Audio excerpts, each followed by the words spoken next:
We were guessing all week kind of what the surprise would be. Our principal left it kind of under wraps.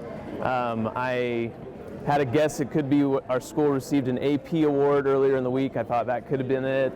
There were a lot of rumors going around the school that it could be a whole bunch of crazy things.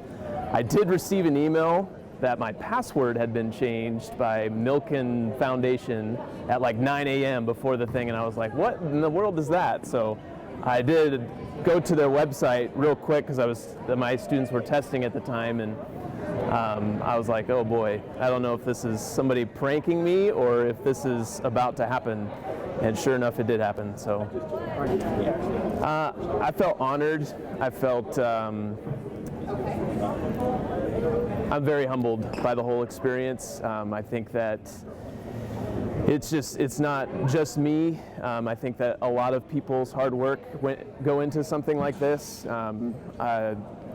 Having an environment where I can teach the way that I do, I think is it speaks to why this award comes. I think that having the freedom to teach in certain ways and having the ability to do a variety of things for my students has just gone into something like this, I guess. And then talk a little bit about, you mentioned that with your AP stats class, right? You really helped to reinvent it, but when you first started, you had no idea what you're doing. So what is it like now that obviously people see that you're doing something well, you're doing something right? Yeah.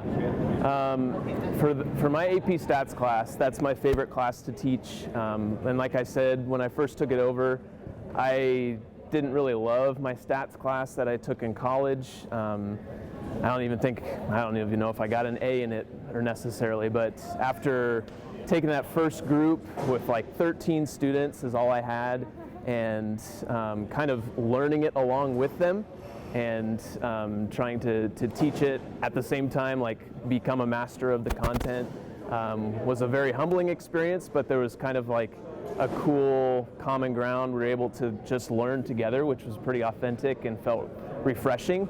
And then from building on that for future years, just making that course so relatable, because it's one of those content areas that is so relatable to students nowadays, and just in a data-rich culture now. And I think that it's able to connect with students on a deeper level than some other math courses, perhaps.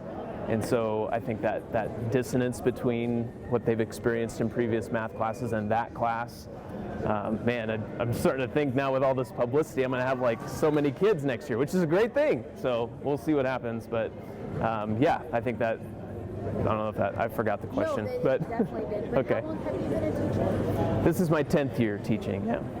So would you say this year has been the most memorable? Yeah, this is definitely one of the most memorable experiences for sure. Yeah, definitely.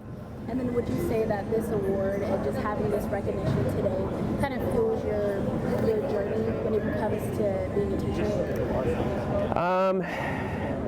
Yeah, I don't know.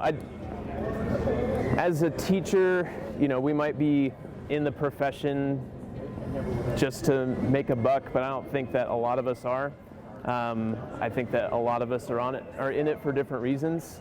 For me personally, I'm not in teaching because I'm making enough money. I wish we had actually a little bit more money to support our family. So this is definitely super helpful.